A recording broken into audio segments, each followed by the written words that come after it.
이스라엘 백성들이 이 광야 생활에서 크게 두 가지 범죄가 대표적으로 이렇게 저질러졌는데, 그 중에 첫 번째 내용은 바로 금송아지 사건이에요.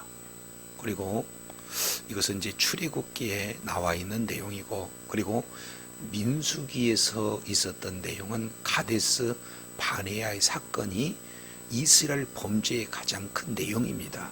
그래서 이 가데스 바네아 사건, 이 죄악이 지금 민수기서 이제 14장 그리고 이어서 15장 이 내용에 다시 한번 하나님의 약속이 적용이 되고, 이어서 이제는 민족적인 그런 반란, 죄악이 임한 것 중에 16장은 고라당의 반역이에요. 지도자들이 제사장 그리고 또 하나는 레위지파, 이 두 사이에 이렇게 도전이 이루어지게 되는 거죠. 질서가 무너지게 되는 거죠. 근데 이 일을 통해서 다시 한번 이스라엘 백성들에게 그 죄악이 영향이 미쳐졌어요. 그랬을 때 오늘 18장 이 내용을 통해서 17장에서는 하나님께서 바로 아론의 그런 제사장 직분을 택해 주신 그런 어떤 사건이 이어지고, 이어서 18장 그리고 19장 이 내용을 통해서 보면은 이제는 구체적으로 제사장 직분과 그리고 레위인 직분, 그리고 제사장의 목과 레위인의 목, 이것을 아주 분명하게 말씀해 주고 있는 그런 내용들이 기록이 되고 있습니다. 그래서 이제 모든 죽음과 그리고 재앙 이 자체는 다 없어지고, 이제 새롭게 우리 주님께서 제사장과 레위인의 직무가 구체적으로 무엇인가 하는 내용들을 기록하고 있습니다. 자, 그런데 이 내용을 우리가 제대로 이해하기 위해서는 17장 이제 12절 13절 이 내용을 배경으로 우리가 살펴봐야 18장의 내용을 우리가 살펴볼 수가 있습니다. 자, 17장 12절 보면은 이스라엘 자손이 모세에게 말씀하여 이르시되, 보소서 우리는 죽게 되었나이다, 망하게 되었나이다, 다 망하게 되었나이다, 이렇게 지금 말하고 있어요.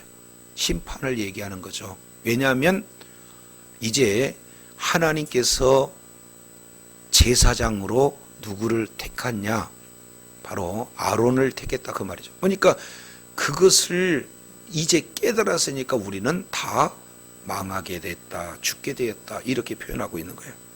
그런데 더 문제는 13절입니다. 13절 내용을 통해서 보니까 가까이 나가는 자, 곧 여호와의 성막에 가까이 나가는 자마다 다 뭐한다? 이제 우리는 성막에 나가게 되면 죽는다. 그러면 우리는 어떻게 해야 될까요? 라는 질문으로 17장이 끝나게 되는 겁니다. 자, 그렇다면 이 질문 앞에 모두가 다 지금 죽게 될 상황에서 어떻게 해야 할지를 모르는 이런 상황 속에서 하나님께서 지금 아론에게 말씀하시는 내용이 소개됩니다. 자, 이제 18장 1절 내용을 보면은 이렇게 시작이 돼요. 여호와께서 누구에게 이르셨다 그랬습니까? 여기 조금 특이한 것을 우리가 봐야 돼요. 왜냐하면 지금까지는 하나님이 누구를 불렀어요? 그렇죠. 때로는 모세와 아론을 동시에 부를 때도 있었어요. 근데 여기서는 모세를 배제한 채 직접적으로 하나님께서 누구에게 말씀하세요? 아론에게 말씀하세요. 왜냐하면 아론이 제사장 직분을 감당하기 때문에 그렇습니다. 자, 그러면서 1절 중요한 두 가지 죄악에 대한 내용을 말씀하고 있습니다. 자, 첫째, 여호와께서 아론에게 이르시되, 첫째입니다. 너와 내 아들들과 해서, 너는 누굽니까? 아론, 그리고 아론의 아들들, 그리고 내 조상의 가문은 성소에 대한 죄, 1번 뭐라고요? 성소에 대한 죄를 함께 담당한다 그래요. 그러니까 성소에 대한 죄를 함께 담당한 것을 첫 번째 말씀을 하고 있어요. 그러면 여기서 성소에 대한 죄가 어떤 내용인가 따지고 보면 이 성소에 대한 내용은 성소를 더럽게 하는 모든 죄. 이걸 좀 더 구체적으로 표현한다면은 예물을, 성소에 드려지는 예물이 부정한 것을 드렸을 때, 또 이제 성소에 나올 수 없는 자가 성소에 나오는 것, 이런 전반적인 죄악, 이 내용이 무슨 죄가 되냐면 성소에 대한 죄가 되어진다. 이것을 말씀을 하고 있습니다.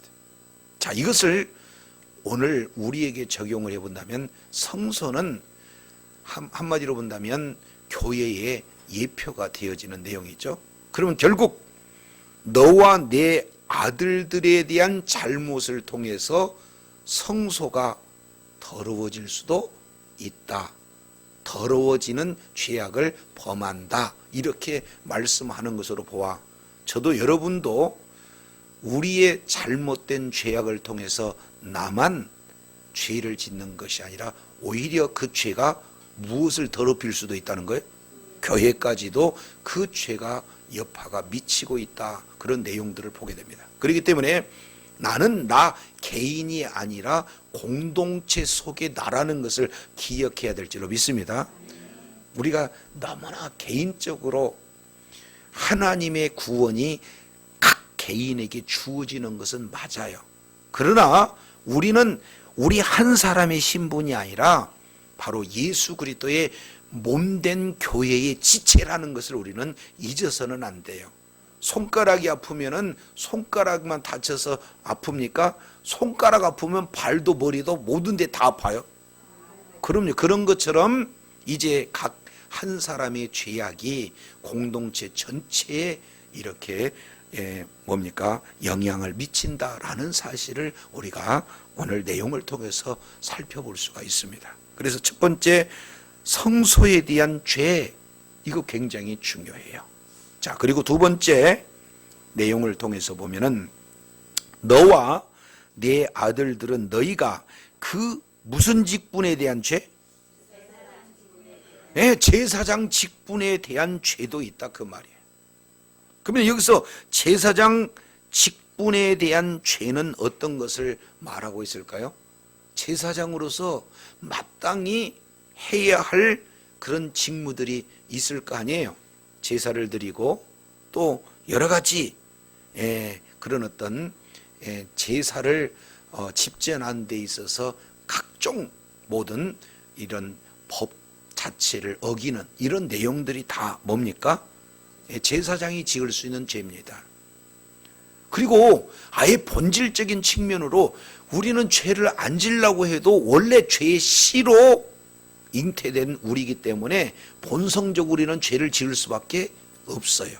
그래서 레위기 16장 내용을 통해서 보면은 대속죄일에 대제사장이 하나님 앞에 모든 민족의 죄의 그런 어떤 제사를 감당하기 이전에 먼저 누구부터 속죄제를 드리나요?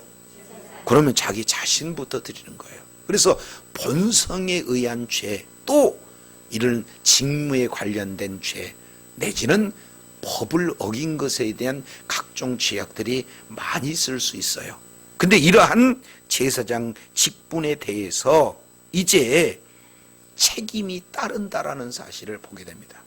자, 그러면 오늘날 저도 여러분도 역시 마찬가지로 베드로전서 2장 9절 내용을 통해서 보면은 우리는 누구다라고 표현하면 왕 같은 제사장. 그러니까 나에게 주어진 직무가 있어요. 그리고 우리는 바로 타락한 본성이 그 죄악 가운데 영향권 가운데 있어요. 그러니까 말하는 것, 행동하는 것, 생각하는 것, 바라보는 것, 모든 삶의 영역에 죄악 가운데 있을 수 있는 부분이거든요. 그렇기 때문에 구약 시대는 속죄제를 지냈는데 그러면 오늘날 우리는 어떻게 진행하냐 그 말이죠. 그런데 우리 주님은 속죄제로 이 땅에 이제 속죄 제물로 드려지기 위해서 오셨어요.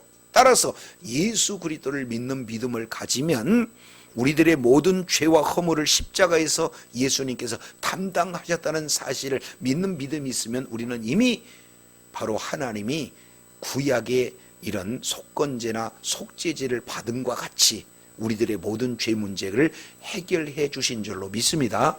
그렇기 때문에 늘 우리의 삶 가운데 예수 그리스도를 믿는 믿음을 의지해서 주님 앞에 나가는 그런 신앙이 얼마나 중요한지 몰라요. 그래서 오늘 두 가지입니다. 첫 번째는 성소에 대해서, 그리고 그 성소에서 섬기는 제사장 직분에 대해서 두 가지 죄를 말씀을 하고 있어요. 그렇기 때문에 이제 제사장이 해야 할 일이 무엇이고 레위인이 해야 할 일이 무엇인가, 이걸 바로 알았을 때 분쟁이 일어나지 않기 위해서 하나님께서 직접 모세를 통하지 않고 직접 아론에게 주님께서 말씀하고 계시는 내용들을 보게 됩니다. 자, 그런데 그러면 이제 레위인은 제사장에 대한 부분을 이렇게 말씀했다면 2절은 레위 지파에 대한 부분들이 4절까지 이어지는 것을 보게 됩니다. 자, 2절 내용을 보면 너는, 여기서 너는 누굽니까? 그렇죠, 아론, 제사장 가문이에요. 너는 내 형제 레위 지파. 그러면 레위 지파는 곧 그랬으니까 이어서 진행하는 것이 첫 번째, 내 조상의 지파를 뭐에다가? 중요한 것이 여기서 뭐냐면은 데려다가, 뭐라고요? 그러니까 레위 지파가 제사장하고 같이 일을 하다 보니까 고라 족속 같은 경우에는 이제 레위인으로서 주어진 사역을 감당을 해야 되는데, 나도 똑같은 레위 지파고 너도 똑같은 레위 지파인데 왜 당신만 제사장질을 하느냐 해가지고 지금까지 큰 문제가 됐잖아요. 그러니까 이제 아예 제사장과 레위를 딱 구별하기 위해서 스스로 레위 지파가 이제 성전 앞에 나갈 수 있습니까? 아니면 네가, 다른 말로 제사장인 너희가 레위 지파를 데려와야 된다 이라고 얘기하는 겁니까? 그러니까 제사장과 레위인을 뭐 하는 거예요? 역할을 정확하게 구분하고 있는 것을 보게 됩니다. 그러니까 각자의 영역이 있어요. 아셨죠? 그러니까 이제 목사님이 조금 설교가 좀 못하니까 집사님이 와갖고는 목사님 제가 설교하랍니다. 되는 거예요? 안 되는 거예요? 안 되는 거예요. 그러니까 영역이 다 있어요. 그래서 이제 제사장으로서 먼저 레위인이 스스로 오게 하는 것이 아니라 데려와야 된다 하는 내용이에요. 자, 두 번째는 데려와서 너와 뭐예요?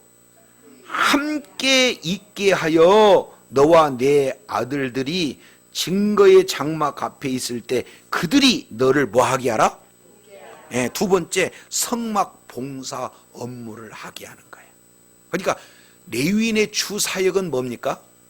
성막을 섬기는, 성막을 봉사하는 직무고, 제사장은 제사에 관련된 그런 직무를 하는 거고, 그런데 성막을 봉사하려는데 성막을 스스로 오는 게 아니라 제사장이 뭐예요?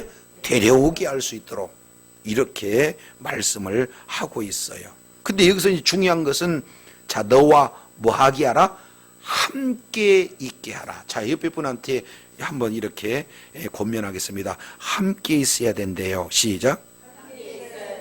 요것은 소속시키는 겁니다. 우리가 하나가 되는 거예요.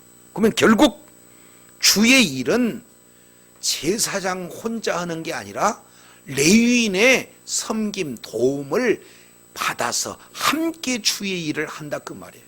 그러니까 교회에서 협력은 굉장히 중요하다는 것 기억하시기 바랍니다. 그럼요. 그러니까 모두가 다 전도할 수가 없고, 모두가 식당 봉사할 수 없고, 모두가 다 주차 봉사할 수가 없어요. 각각 주어진 그런 업무 영역들이 이렇게 놓여져 있어요. 그러나 그 모든 내용들이 서로 뭐예요? 유기적으로 협력을 해야 된다 하는 부분들을 우리가 본문을 통해서 볼 수가 있습니다. 자, 이어서 3절 내용을 보면 레위인은 내 직무와 장막의 모든 직무를 뭐 하려거니라? 그렇죠. 성소의 기구와 제단에는 뭐 한다? 네, 다시 한번 제사장의 업무와 직무와 그리고 레위인의 직무를 이렇게 구분해요. 그러면 여기서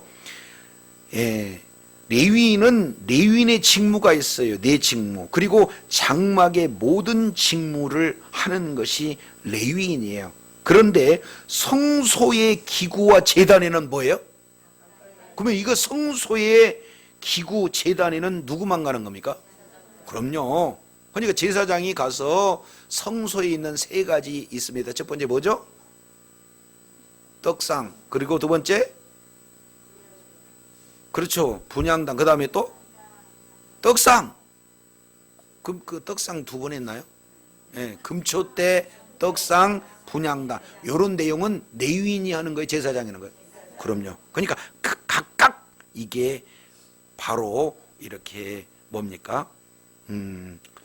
역할들이 달라 있어요. 그래서 레위인은 크게 3가지 내용입니다. 첫 번째, 성막 관련된 외쪽에 있는 텐트 있죠. 그것과 기둥, 그리고 그 속에 있는 기구들을 옮기는 것이 레위인의 역할이에요. 그리고 두 번째, 제사장을 도와서 성소에서 봉사하는 그런 내용입니다. 그리고 세 번째는 외부인들이 성소로 들어오면 죽어요. 그러니까 그걸 뭐하게? 죽지 못하도록 막아주는 그런 일들이 지금 레위인의 직무예요. 그리고 레위인으로서의 장막의 직무, 요 내용을 지금 말씀을 하고 있습니다. 자, 그런데 4절에 이렇게 표현해요. 똑같이 이럽니다. 레위인은 너와 뭐해서? 그럼요. 그러니까 이것은 서로 합동해야 돼. 혼자 할 수가 없어요. 그래서 합동으로 우리가 진행을 이게 하는데, 장막의 모든 일과 회막의 직무를 다할 것이요 다른 사람은 너희에게 뭐한다? 그래서 이 가까이 하지 못하게 하는 것, 그리고 합력해서 성소를 봉사하는 것, 그리고 고유 장막 이동하는 것, 크게 3가지 내용이 레위인이 할 수 있는 부분이다 라는 것을 2절, 3절 그리고 4절을 통해서 우리가 종합해 볼 수가 있어요. 자, 그런데 이제 성막에서 핵심 업무가 무엇인가? 이게 5절이에요. 그러니까 이 5절을 우리가 잘 이해했을 때 삶의 현장 속에서 주님의 놀라운 은혜 가운데 거할 수 있는 내용이 되어지는 겁니다. 그래서 5절을 우리 한번 읽어볼게요. 시작. 이와 같이 너희는 성소의 직무와 제단의 직무를 다하라.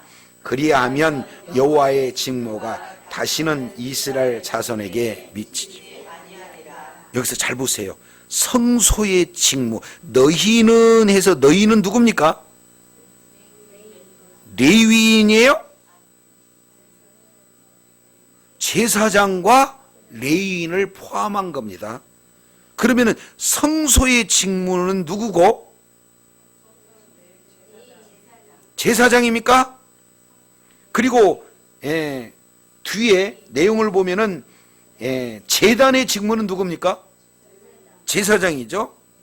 그러니까 이 내용을 통해서 보면은 이와 같이 너희는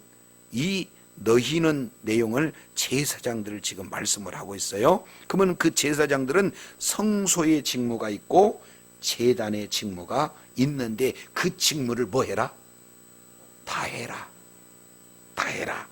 다 하게 되어지면 여호와의 진노가 다시는 누구에게 미치지 않는다? 그러니까 이스라엘의 진노가 미치느냐 미치지 않느냐는 누구에게 의해서 결정이 되는 겁니까? 제사장들의 직무를 다했을 때. 그죠? 다른 말로 본다면 저와 여러분의 직무를 다했을 때 가정이 지켜지고, 더 나아가서 지역이 지켜지고 이 나라가 지켜진다는 사실을 명심하시기 바랍니다. 왜 세상이 이 모양이냐라고 얘기해야 되겠어요? 이렇게 세상이 돌아가는 것은 전적으로 내가 문제가 있다라고 얘기해야 맞습니까? 사실은 그래요. 그렇지 않습니까? 내용을 봤더니 성소의 직물 그리고 제단의 직무, 이것을 너희는 잘 지키라는 거예요. 자, 그렇게 하면 하나님의 진노가 다시는 이스라엘 자손에게 미치지 않는다 하는 그런 어떤 내용들이 봅니다. 그러면 우리는 왕같은 제사장, 베드로전서 2장 9절, 그죠? 이게 굉장히 중요해요. 어디? 베드로전서 2장 9절. 여기 이것만 해도, 자, 이것을 출애굽기 19장 보겠습니다. 출애굽기 19장, 이것 잘 아셔야 돼요. 자, 출애굽기 19장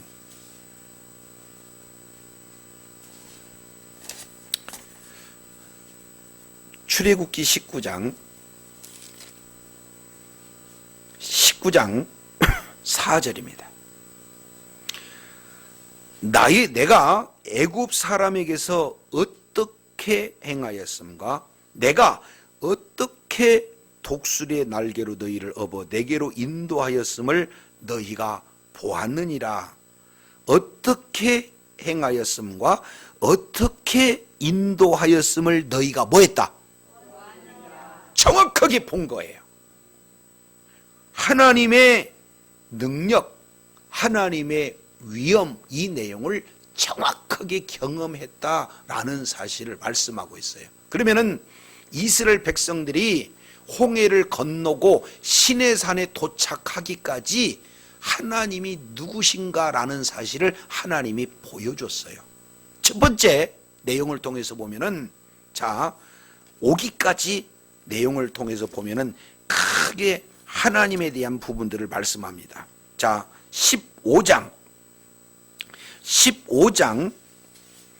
26절 하반절에 보면은 나는 너희를 뭐하는 하나님? 치료하는 여호와라, 이렇게 얘기했어요. 그래서 우리의 영혼을 치료하고 우리의 모든 생각과 마음을 치료하고 우리의 육신을 치료하고 우리가 처한 모든 환경도 치료하시는 분이 누구예요? 여호와 하나님이시다 라는 것을 우리 하나님이, 이게 뭡니까? 마라의 쓴 물을 단물로 바꾸면서 완전히 물 자체를 치료해버리는, 고쳐버리는 이런 하나님이심을 정확하게 이스라엘 백성들은 경험했습니다. 그래서 너희가 어떻게 행하였음과 어떻게 인도하였음을 보았느니라 했을 때 그 하나님 첫 번째 만나는 분이 누구예요? 치료의 하나님.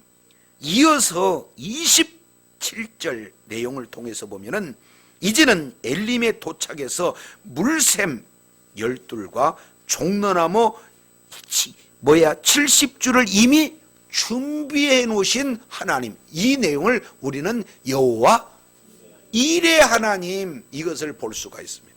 자, 이제 여러 가지 또 많은 내용들이 있습니다. 물 때문에, 이제 떡 때문에 원망 불평했을 때 우리 주님께서는 물뿐만 아니라 만나도 예비해 주시고, 그리고 뭡니까? 반석에서 물도 예비해 주신 그런 하나님을 만납니다. 근데 무시무시한 사건이 나타나는데 그게 뭐냐면 17장에 18절 이하 아말렉이 공격을 해와요. 그랬을 때 하나님께서 15절에 보니까 모세가 단을 쌓고 그 이름을 누구라고 해라? 여호와 니시, 다른 말로 승리의 하나님이라는 것을 보여주세요. 한번 따라하겠습니다. 여호와 이레, 여호와 라파, 여호와 니시. 그러니까 우리 인생에서 크게 세 가지, 치료의 하나님, 그리고 준비하신 하나님, 또 하나는 싸움에서 승리하게 하신 하나님. 이 하나님이 우리 광야 인생길을 걸을 때 이 하나님께서 어떻게 인도해 주시고 어떻게 보호해 주셨는가를 다 우리는 알았다 그 말이에요. 너희가 뭐 했다? 보았느니라. 한번 따라합니다. 보았느니라. 그러면 보았느니라 그러면은 한쪽에는 어떻게 되는 거예요? 현재를 기준으로 해서 과거 광야 생활을 진행해 오면서 여호와 라파 하나님, 치료의 하나님, 여호와 일의 하나님, 준비하신 하나님, 여호와 니시 하나님, 승리하게 하신 하나님을 친히 경험하게 하셨다 그 말이에요. 그러면 이제 현재를 기점으로 미래를 향해 나갈 때 우리에게 정확하게 주님께서 말씀하고 있는 내용이 5절에 있어요. 세계가 다 내게 속하였다. 그러니 너희가 내 말을 잘 듣고 그리고 내 언약을 지키면, 여기 조건입니다. 그러니까 말씀을 잘 듣고 우리 하나님과의 그 언약을 잘 지키는 그런 내용 가운데 있으면 크게 세 가지. 첫 번째, 너희는 많은 모든 민족 중에 내 뭐가 되겠다? 여기서 내 소유라는 것은 특별한 보물이라고 해요. 그러니까 저와 여러분요, 우리 주님이 어떻게 보시냐면 특별한 보물로 봐주셔요. 내 소유다 하는 것이에요. 하나님이 이거 누가 건들 수 있어요, 없어요? 그 정도로 특별한 소유로 우리 주님이 만들어 주시겠다는 거예요. 두 번째, 6절 내용을 보니까 제사장 나라가 되게 해주겠다. 그러면 여기서 나라라는 것은 왕 같은 제사장을 얘기하는 거예요, 이게. 그러니까 나라라고 하는 이 내용은 통치를 얘기하는 거예요. 그러니까 제사장 나라다 그 얘기는 왕 같은 제사장이라고 훗날 베드로전서 2장 9절에 제사장 나라를 왕 같은 제사장으로 뭐예요? 새롭게 말씀을 하고 계시다. 그러려면 우리에게 세 번째 주어진 것이 뭐냐? 거룩한 백성이에요. 뭐라고요? 우리가 왕 같은 제사장으로서 이제 그 사명을 감당하려고 본다면 우리가 뭐 해야 되냐면 거룩한 삶을 살아야 된다 그 말이에요. 너와 나는 달라. 다른 말로 불신자와 신자는 뭐 하다는 거예요? 생각하는 것도, 말하는 것도, 행동하는 것도, 장소에 위치하는 모든 것도 다르다 그 말이에요. 그래서 많은 사람들이 나도 네가 믿는 하나님, 그 하나님을 바로 신앙하고 싶다라고 했을 때 왕같은 제사장으로서 한 영혼을 주님의 품으로 이끌고자 하는 것이 저와 여러분에게 주신 언약의 핵심 내용이다라는 것을 기억하시기 바랍니다. 그러면은 이제 크게 세 가지, 여호와 라파, 여호와 이레, 그 다음에 여호와 니시, 요 내용이 과거적 측면이라면 현재 우리는 뭘 해야 되느냐? 하나님의 언약의 말씀을 확실히 부여잡는 것이 지금 저와 여러분에게 주어지는 내용이에요. 그랬을 때 주어진 것이 세계 특별한 존재, 왕같은 제사장, 그리고 거룩한 백성, 이렇게 우리 주님께서 아예 삼아주시겠다는 거예요. 아멘이시죠? 자, 그런데 미래입니다. 이제 과거에는 하나님이 하나님 되심을 보여주셨고 지금은 하나님과 우리 사이에 언약을 맺어서 세 가지 우리에게 특권을 허락하여 주셨다면 미래를 그러면 우리가 어떻게 살아야 될 것인가? 어떻게 살아야 돼요? 한마디로 너는 이 말을 이스라엘 자손에게 뭐 해야 되라? 한번 따릅니다. 전할지니라. 좀 더 위트 있게 본다면 전해라. 뭐라고? 전해라. 그래서 두 번째, 자, 한쪽에 이렇게 보겠습니다. 자, 한쪽에 요거 공부하면 안 돼요. 자, 과거, 지금 현재 우리 주님과의 언약 관계에 있어요. 그러면은 우리는 앞으로 살아갈 때 먼저 앞으로 나가는 것이 아니라 먼저 과거를 봤더니 하나님께서 어떤 하나님인가 라는 것을 보여줬어요. 첫 번째 보여주신 하나님이 무슨 하나님? 여호와 라파의 하나님. 두 번째 여호와 일의 하나님. 그리고 세 번째 그 하나님이 저와 여러분과 언약을 맺자는 거예요. 그래서 이 언약 관계가 제대로만 된다면 저와 여러분을 이 하나님이 특별한 보배로운 존재로 만들 뿐만 아니라 제사장 나라요 거룩한 백성으로 우리 주님이 삼아주시겠다 말씀하고 있는 줄로 믿습니다. 그러면 이 내용을 오른쪽 미래를 향해서 내가 언약을 계속해서 놓치지 않고 언약 관계가 유지되는 한 나는 특별한 존재요 왕같은 제사장이요 그 소유된 백성 거룩한 백성으로 나만 살아가는 것이 아니라 우리 자녀들에게 요 내용을 전하는 말씀 전수 세계 선교라는 이 두 기둥을 가지고 이제는 주님 오실 때까지 나가야 될 줄로 믿습니다. 이게 제사장으로서 해야 할 일이다 그 말이에요. 자, 이제 본문 넘어갑니다. 18장 5절 보니 이와 같이 너는 성소의 직무와 그 다음에 뭐를? 제단의 직무를 지켜라. 그 얘기는 제사장의 직분을 잘 감당해라. 근데 여기서 봤더니 자 베드로전서 9장 19장 5절 6절 봤더니 제사장 나라가 되고 거룩한 백성이 되라 이렇게 얘기했잖아요. 근데 이 내용을 베드로전서 2장 9절 요거 다 알죠? 자 베드로전서 요것을 사도 베드로가 이걸 그대로 자기 정체성 자기 존재에 대한 부분을 말씀을 하고 있다 그 말이에요. 자 알지만 우리 베드로전서를 한번 찾아가 보도록 하겠습니다. 베드로전서 이거 굉장히 중요해요. 자 베드로전서 2장 9절 봤더니 오직 너희는 뭐한 족속이요? 왕같은 제사장이요 거룩한 나라요 그의 소유된 백성이니 우리가 어두운 데서 불러내어 기이한 빛 가운데 들어가는 아름다운 덕을 선포하게 하려 함이라.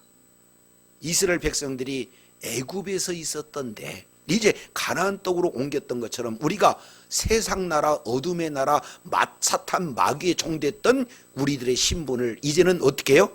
빛의 자녀로 하나님의 나라로 하나님 나라의 기업을 온전히 누릴 수 있는 그런 특별한 존재로 우리 주님께서 저와 여러분을 세웠다면 우리의 할 수 있는 일은 나 같은 것 우리 주님이 이런 은혜 베풀어 줬다고 선포하고 전도하는 그 일이 저와 여러분의 해야 할 사명이다라는 것을 지금 베드로 선지자를 통해서 말씀하고 있어요.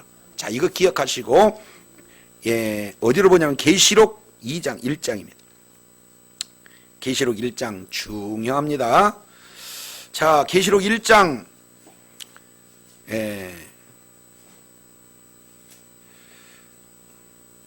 6절입니다.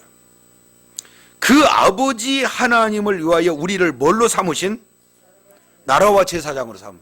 그러니까 출애굽기 19장 그리고 베드로전서 2장 9절 그리고 계시록 1장 6절 연결돼야 한대요.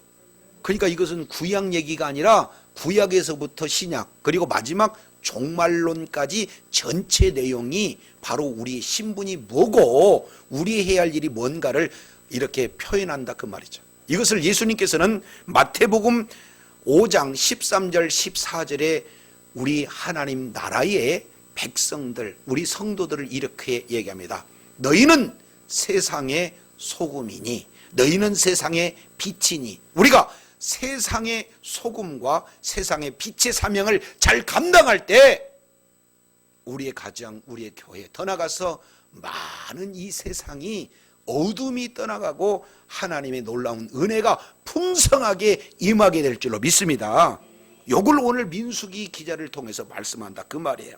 그래서 18장 5절, 이제 우리가 출애굽기 그리고 베드로전서 그리고 계시록 이 세 내용을 통해서 봤더니 이것은 구약 이야기가 아니라 지금 오늘날 우리가 제사장으로서 그 직분을 잘 감당했을 때 이스라엘 자손에게 더 이상 이제 하나님의 진노가 미치지 않는다라는 사실을 우리가 살펴보면서 우리가 제사장 직분을 바로 빛의 사명, 소금의 사명을 감당하는 그 내용이 얼마나 중요한 사역인가를 우리가 다시 한번 살펴볼 수 있게 되어지는 겁니다.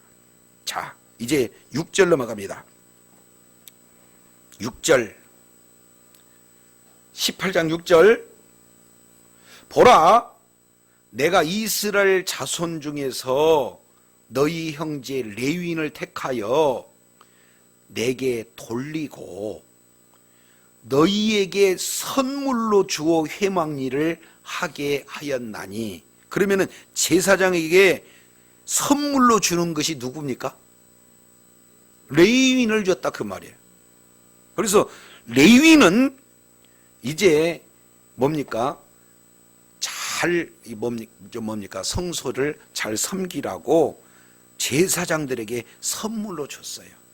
그래서 이 제사장 레위인이 회막에서 이 직분을 잘 감당하는 그런 내용 자체가 선물이에요. 그래서 이 말씀을 하시는데 7절 보세요. 7절. 이제 레위인과 제사장 이게 정확한 구분을 지어놓고 있죠. 자, 그런데 7절 이 내용이 너무너무 중요한 내용이에요. 자, 이제 7절 우리 다 같이 한번 읽어보겠습니다. 시작. 너와 내 아들들은 제단과 휘장 안의 모든 일을 대하여 제사장 직분을 지켜 섬기라. 내가 제사장의 직분을 너희에게 선물로 주었은즉 거기 가까이 하는 외인은 죽임을. 선물로 준 게 두 가지가 있네요. 하나는 뭐를 줬습니까? 레위인을 줬어요. 왜? 성전에서 그 제사장 사명을 잘 감당하라고 돕는 자를 붙여줬어요. 그리고 두 번째 내용을 봤더니 아예 너와 네 아들 제사장들은 뭘 주는 거예요? 제사장 직분을 내가 너희에게 뭘 줬다? 뭘 줬어요? 제사장 직분을 선물로 줬어요. 그러니 우리가 제사장 직분을 뭐 해라? 잘 감당해라. 이렇게 얘기해요. 그러면 여기서 제사장을 섬길 수 있는 레위인도 붙여주시고 그리고 제사장 직분에 따른 분깃들이 있어요. 그게 이제 8절부터 나와요. 자, 9절 보겠습니다. 8절 보면은 제사장 몫이 11절까지 나오는데 첫 번째 8절에 거제물이 내 영영한 음식이다. 그리고 9절 지성물 중에 불사르지 않는 것이 네 것이다. 그리고 11절 내게 돌리는 거제물 요제물이 다 내 것이다. 그리고 12절 첫소 사진 다 내게 줬다. 13절 처음 익은 모든 열매 다 내 것이다. 14절 특별히 모든 것 다 내 것이다. 그리고 15절 처음 난 것 사람이나 짐승이나 다 내 것이다. 그러니까 제사장 직분 속에 주어지는 분복들이 적어요, 많아요? 그런데 이 제사장 직분을 누구에게 줬다? 너와 내 아들들에게 줬어요. 그러면은 이게 뭐냐면 제사장 직분을 오늘날 보면은 누가 받은 겁니까? 질문하겠습니다. 저와 여러분이 뭘 또 특별하게 잘해서 받을 만한 뭔가 행동을 해서 그런 존재가 돼서 받았습니까? 그냥 거저 줬어요. 아니, 나 같은 것을 하나님이 어찌 이렇게 사랑해가지고 이런 은혜를 주셨는가? 이것이 저와 여러분이 고백이 되어야 될 줄로 믿습니다. 그러면은 하나님 나에게 특별히 택하여 이런 은혜 주셔서 감사합니다 하는 그런 어떤 내용이고, 동시에 이 사명을 또 우리가 더 감당하게 되면 제사장에 따른 여러 가지 혜택과, 그리고 그에 따른 그런 직분에 따른 여러 가지 그런 목들, 이 내용들은 유효하게 저와 여러분들에게 주어진다는 사실이에요. 그렇기 때문에 주님 오시는 그날까지 사도 베드로가 얘기했던 것처럼 출애굽기 19장에서 언약관계만 제대로 뭐 한다면, 내 말을 잘 듣고 내 언약을 잘 지키면 너는 특별한 소유가 되어지고 제사장 나라가 되어지고 그 거룩한 백성이 되어지는 그 내용은 그때나 지금이나 동일하다 그 말이야. 베드로는 나는 왕같은 제사장이요 거룩한 나라요 그의 소유된 백성이다 이렇게 얘기해요. 근데 마지막 예수님의 피의 값을 지불하고 하나님을 위하여 우리를 나라와 제사장으로 삼으셨다라고 말씀하고 있으니까, 이건 구약의 내용뿐만 아니라 주님 오실 그때까지 저와 여러분이 제사장 직분을 뭐예요? 잘 뭐 해야 된다? 감당해야 될 줄로 믿습니다. 근데 문제는 뭐냐면 우리가 제사장 직분을 지켜야 된다는 거예요. 좀 어려운 질문하겠습니다. 솔직하게 두 눈 감고 하면 모르니까 한 눈만 딱 감고 저와 여러분 이 제사장 직분 잘 감당할 수 있을까요? 지킬 수 있을까요? 지키려고 하는 것은 율법이에요. 그래서 이스라엘 백성들은 지키려고 애를 쓰다가 결국은 다 못 지키고 저주받은 거죠. 이것을 우리는 첫 번째 언약, 옛 언약이라고 표현해요. 그런데 저와 여러분에게 주어지는 직분은 옛 언약이 아니라 무슨 언약이다? 새 언약이. 옛 언약은 율법에 기록해가지고 그 기록하지 못한 것에 대한 저주가 임했지만, 이제 새 언약 직분을 가진 저와 여러분은 이미 성령님께서 저와 여러분에게 뭐 해버려? 마음 가운데다 새겨버린다 그 말이에요.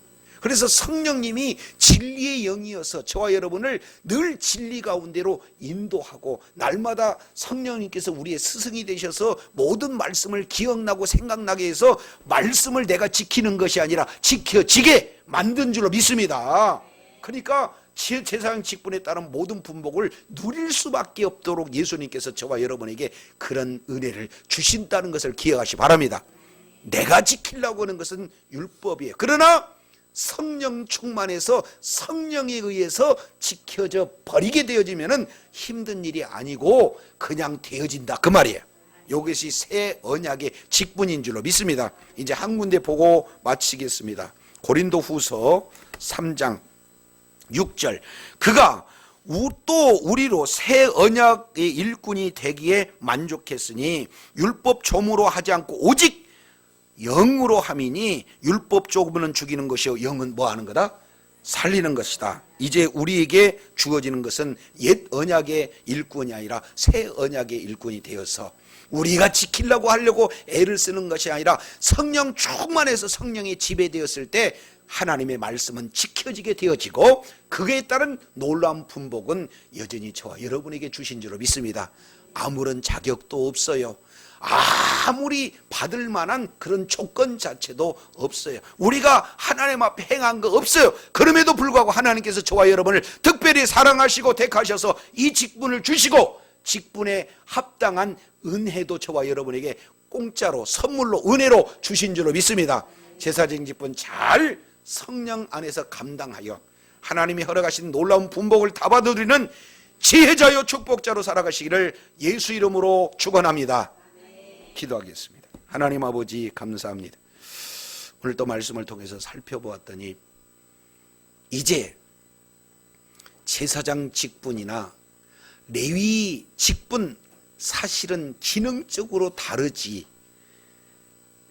그 의미적으로는 제사장으로 섬겼느냐 레위인으로 섬기 아니라 우리 하나님의 일하는 데는 동일하지만 육신의 생각으로 제사장이 되고자 이 질서를 어기고 이제 모든 반역을 꾀었던 고라단 사건을 통해서 지도자들이 멸망하고 그의 영향받은 모든 백성들이 흔들렸지만 우리 하나님께서는 이 사건을 통해서 다시 한번 제사장과 레위인의 각각 직무와 그에 따른 모든 그런 일들을 정확하게 분별해 주시면서 이제 제사장 직분을 우리가 잘 감당했을 때 하나님의 진노가 떠나갈 뿐만 아니라 제사장 직분에 합당한 은혜가 어떻게 우리에게 적용된다는 사실을 다시 한번 일깨워 주셨사온즉 주님 오시는 그날까지 예수 그리스도를 믿는 믿음으로 주어진 새 언약의 일꾼 제사장, 왕같은 제사장의 직분을 우리가 잘 감당해서 이제 빛과 소금의 사명을 감당함으로 많은 자들이 하나님의 진노에서 벗어날 뿐만 아니라 제사장 직분에 합당한 놀라운 분복을 주님 오시는 그날까지 세세토록 누리며 이를 통해 오직 주님께 영광 돌리기를 원하는 주의 놀라운 자리에 있게 하여 주시옵소서.